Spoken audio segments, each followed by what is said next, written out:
Yo, Mikey, what's up, boy? What's up? How are you? You know, today is my birthday. I would only do an interview today because it was you. Oh my God, you're really. What are you doing to celebrate your birthday? Actually, I'm celebrating on Friday and Saturday with friends. Really, today is just like a crazy day. I'm like, Yeah. I'm working all over the place. You're like my second webinar thing today. But I'm hanging out with girlfriends on Friday and hanging out with my boo on Saturday. So that's Oh, nice, nice. Are you going to get wasted on Friday? you know what? I'm gonna have a few cocktails. Definitely I gonna did have, too. So I turned definitely. 50 September 21st, so just a few weeks ago, Okay. and just loaded up. I felt like I was in tech again. Oh, by the way, in your honor, I bought this weekend, Very so I can cute. play Very. butterfly. You were back down there this past Yeah, I weekend. went to the Notre Dame game. Awesome. Um, Awesome. Yeah. So we're already in the interview. A lot of people are like, oh, so when does the interview start? Already started. Oh, And people are going to know. Melinda Emerson is the number one shwasted expert in America for small I've business. never been wasted. That's not my thing. But Back I in wonder. college, you probably got lit up a few times. Not at all. I wasn't Really? even. I wasn't even about that life. Nah. I've never been into really like. I'm not a real drinker. Like I drink sweet wine that real Yeah. wine drinkers don't drink. Like so, I can only drink, super sweet cocktails. So you can't drink that Yeah. stuff. So no, I've Yeah. never been a beer drinker or any of that stuff. So no, Oh, no. good for you. Yeah, back in the day, I threw a few back. I Um, bet. I yeah. bet. So you re-release Become Your Own Boss. Yeah. What was the impetus behind that?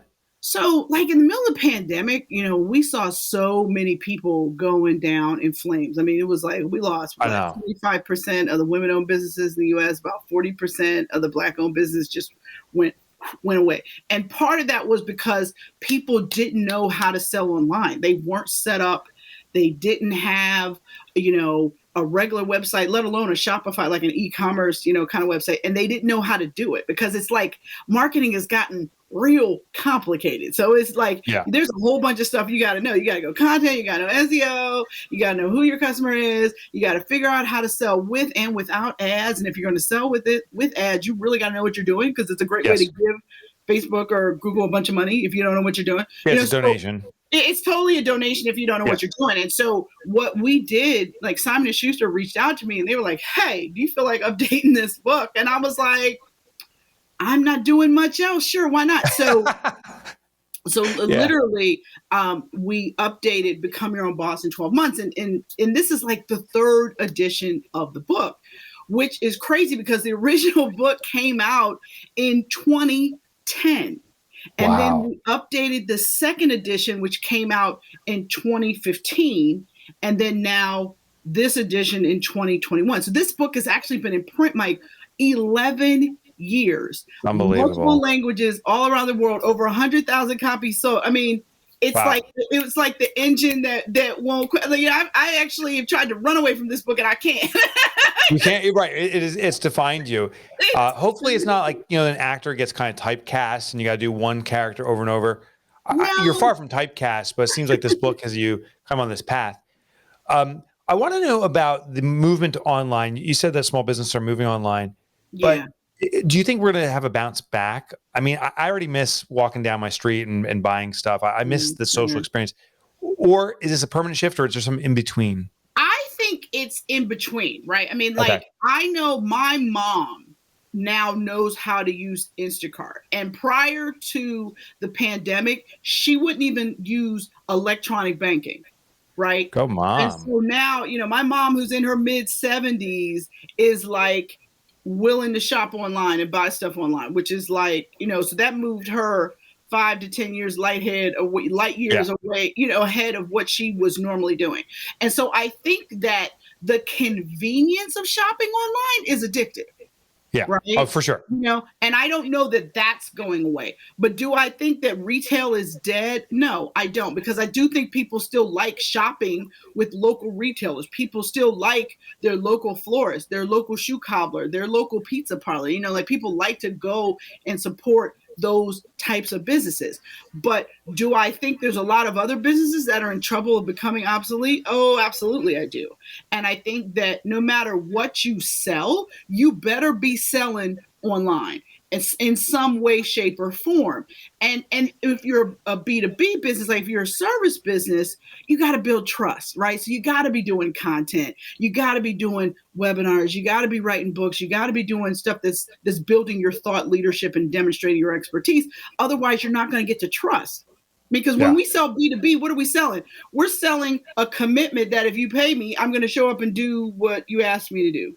That's what it is. When you're selling a product, you can mail somebody a product. So it's like either they get it or they don't. It works or it doesn't. But if you're selling, basically, you're building trust to sell. And how do you do that? You do that with content. You do that with your own website. You do that with video. You do that with podcasts. And you've got to be doing that stuff because there's just so much competition out there. I get these emails, Melinda, every so often that it's from a Gmail account saying like, jim6157@gmail.com. And then like, I have a CRM that's going to save your business. And, I delete those, of course. But also it kind of frames me to say, well, if people are sending these out, maybe it works. Maybe that defines marketing.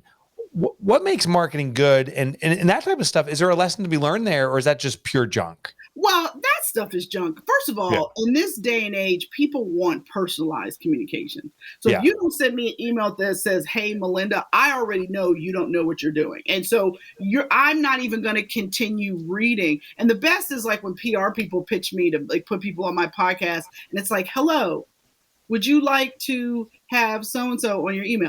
Or worse, these automated emails that people are using on LinkedIn, like, oh, it's the worst. And it's like, and they'll say, "I love what you're doing with the Small Biz Chat podcast," which isn't the name of my business, but it's the last thing that was at the top of my LinkedIn profile. And it's like, look, if you're going to do this, at least take the time to make sure your AI stuff is not making so artificial. Ridiculous. It's so cheesy. And it's like, so I think what people need to do is be more targeted, be more specific, and seek to understand versus pitch. Premature pitching is the number one marketing thing I see people out here doing that is completely crazy and destroying their brand. I don't know you. I don't want you to pitch to me. You haven't earned the right to pitch to me.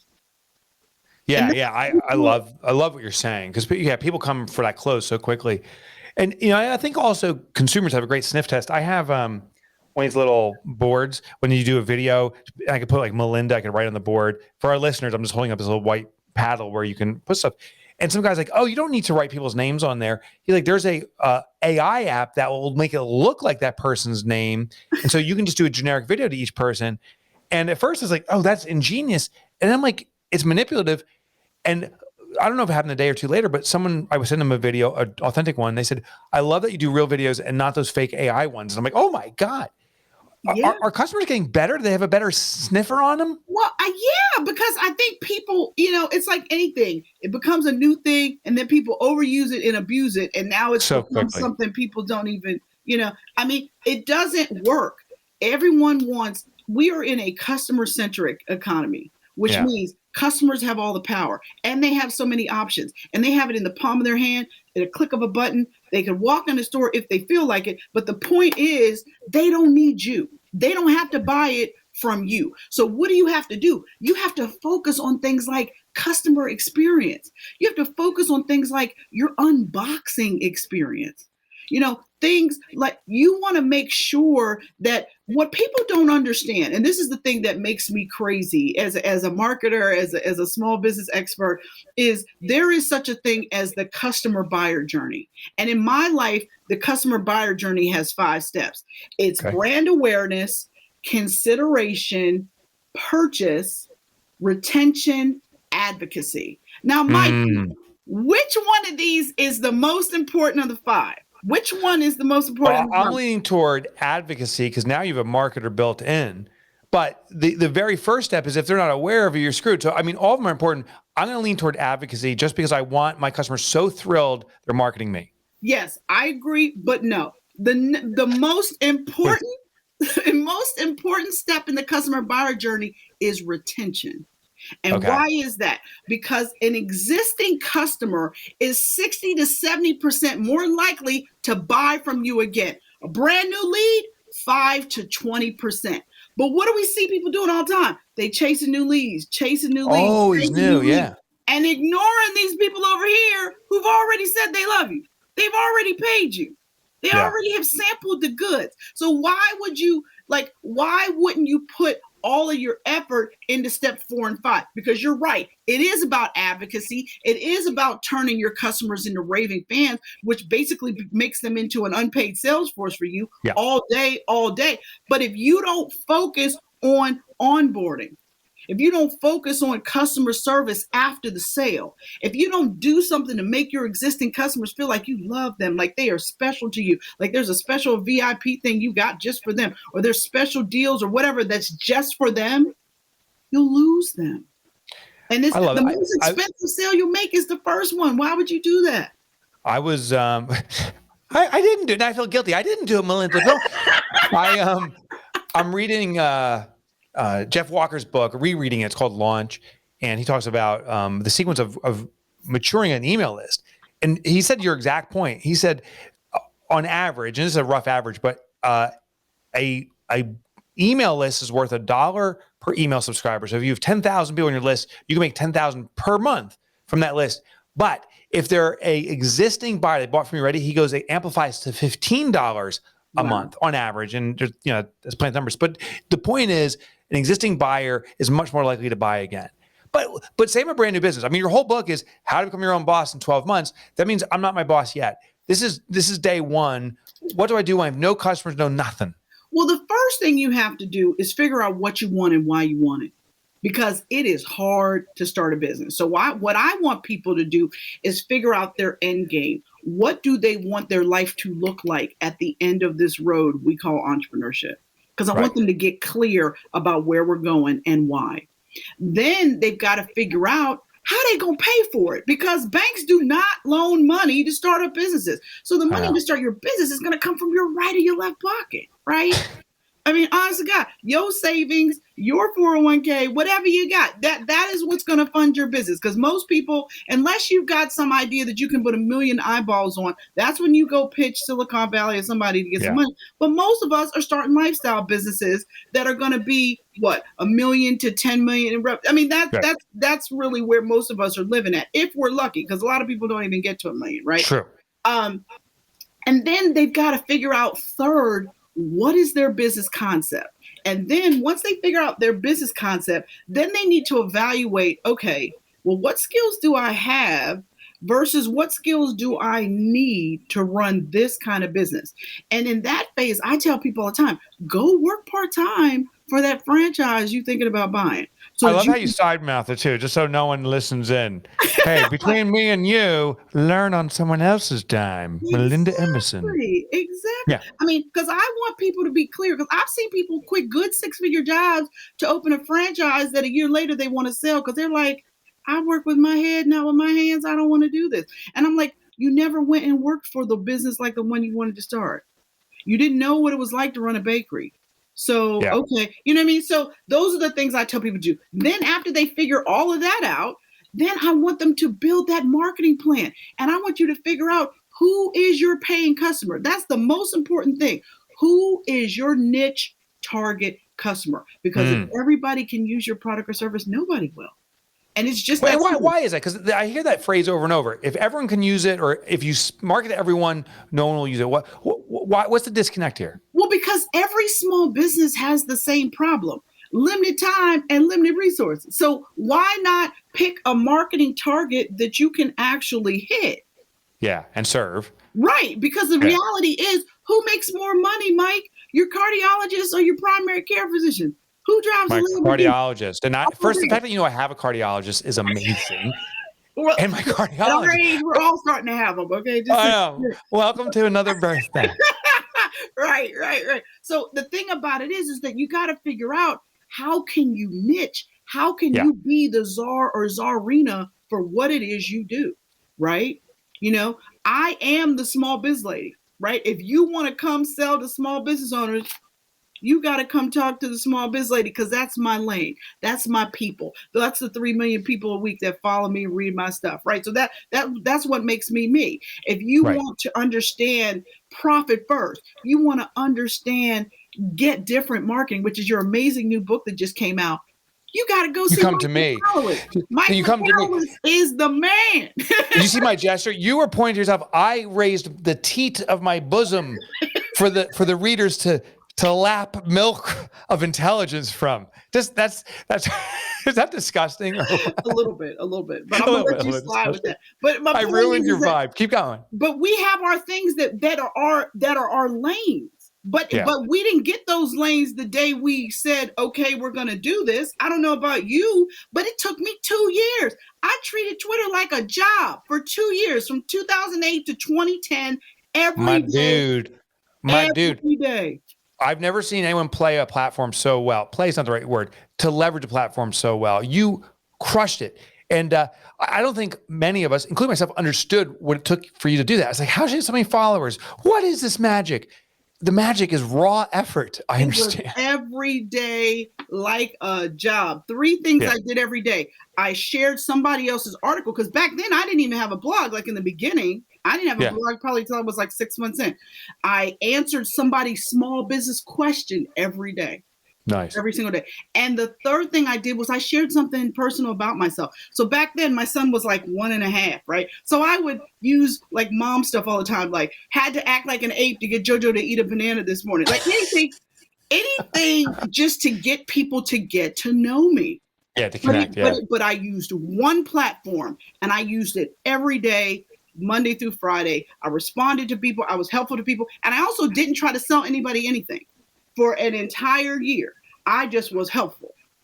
And that's how I built my following. I love it. And so you're in this process of be of service, give, then ask. You said for businesses that are maybe established and are going online, that you have a list of P's. I think it was the 6 P's. Oh yeah. What was that? All right. Chickpeas. So the chickpeas. Well, you know me, I'm an alliteration freak a little bit, right? So I love P words. I wrote a whole book. Be careful with that. It's your birthday coming up soon. I know, but I'm not being vulgar, Mike. You always take it there. Anyway. I always go too far, Melinda. Always. Always. So the first thing you got to have is your problem. What is your solution? What is your customer's biggest problem, and how are you the solution? The second thing you got to have is your people. Who are you targeting with your solution, right? Because everybody can't use it. We already talked about this. You need a specific customer, and you don't just need basic demographic information. You need psychographic information. What does this person care about? What are their fears? What are their aspirations? What inspires them? When you know that kind of stuff, you can develop amazing marketing messages that speak just to them, because the best emails sound like they came from a friend. And that's where you want to get. But if you don't really know your customer beyond, oh, they're a female, they live in the suburbs, they drive this kind of car, they have 2 kids. Oh, yeah, okay. Right. It sounds like an everybody syndrome. You're watered down. Exactly. You got to know real information. And then you've got to figure out your pitch. What's your offer? What's your solution? Right? Yep. How are you going to, based upon knowing their problem, knowing who they are, what is your pitch? Right? Then after you figure out what your offer is and how you're going to set your offer up, then you got to figure out your platform. And what do I mean by platform? Okay, well, which social media platform are you going to use to reel them in, right? Does it always need to be a social media platform? I mean, we are talking online. Maybe it does. I think at this point, social media is the number one sales tool online. I mean, your website is definitely your number one sales tool, but the number one selling platform is social. Yeah, because that gets the engagement. Okay, so I got you. So we got problem, people, we got the pitch, we got the platform. Right. What else? So then you've got to figure out your pedestrians, right? So what are pedestrians? How are you going to drive traffic, right? Because here's the thing, guys. At the end of the day, all of this stuff we're doing out in social is to drive traffic back to your website. Why? Because social's great, but I need your email address. and I can't capture, the best place for me to capture your email address is on my website with an opt-in, with a landing page. I gotta get you back. So if your website sucks, you don't need to be doing any of this stuff till you fix that. Because the goal of all of these things is to drive that traffic. And you must know how to drive traffic. That's why the platform is important. And really, honestly, it needs to be 1 or 2 platforms, ladies and gentlemen. You don't need to be doing, everybody doesn't need to be twerking for business out here on TikTok. That is not. For God's sake, please don't do that. Yeah. But some people like just don't do it. I'm like, no. I'm on TikTok, but I'm not twerking on TikTok. Okay, so there you go. I'm into that. My point is that you have to figure out what is the right platform, and then how you can leverage that platform to drive that good old traffic back to your website. And Mike, what is the last P? I'm gonna let you guess. What is the last P? All right, so I better not screw this up. So let me go through the list. I got in my head together. I got problem. Once I get to know the problem, or at least know what the problem is, then I got the people that it serves. I got to get the pitch that connects with them, the platform, the social media content or engagement arenas. Then I have the pedestrian. So that's the way of engaging them. Then it sounds like the close of some kind of sale. So profit. Am I the biggest tool ever? Could you give me a bigger layup and I still screw it up? I set you up for it. So I was like, come on, give me that ball. I swing the ball, goes right by me. You hit me with a fastball right in the eye. Yeah. Profit. You got to close the sale, but you have to ask for the business. 64% of y'all are out here not asking for the business. So you have to make sure that you ask for the business. And I know a lot of people are big into discounting and all this stuff. I'm into value stuff. Like, I'll give you something extra. I'm not big on discounts. I'm big on giving you something else to make them close that day, make that sale urgent. So I love that. Go for the asking. Listen, if you build your business right, if it's of service to clients, you have a responsibility to sell to them because it's of service. Exactly. Melinda, where can our listeners get become your own boss in 12 months? Where's the best place? Where do you want them to go, I should say? I want them to head over to becomeyourownbossbook.com. We've got some other great tools over there, like bossquiz.com, so you can find out what's the right business model for you. But listen, my book is anywhere books are sold. So you can get it Amazon, Barnes & Noble, in the store, online. It's on Audible. It's on Kindle. So anywhere books are sold, you can grab a copy of Become Your Own Boss in 12 months, revised and expanded. So becomeyourownbossbook.com. And I invite all of our listeners right now, go to that site first, because there you get to subscribe, you get additional content, and you get to stay in touch with Melinda, then get the book. And don't skip that part. You have to get the book. It will be the greatest service for you. Dollar for dollar, there is nothing better than the download from Melinda's brain. Plus, you're being of service to her by spreading the word. Every time you buy a book, it triggers the algorithms to promote the book. So get your copy today. Melinda, thank you so much for joining me on my podcast. Oh, gosh, Mike, this is a pleasure. It's always good to hang out with you, Hoagie brother. Love it. Love it. Happy birthday. Thank you.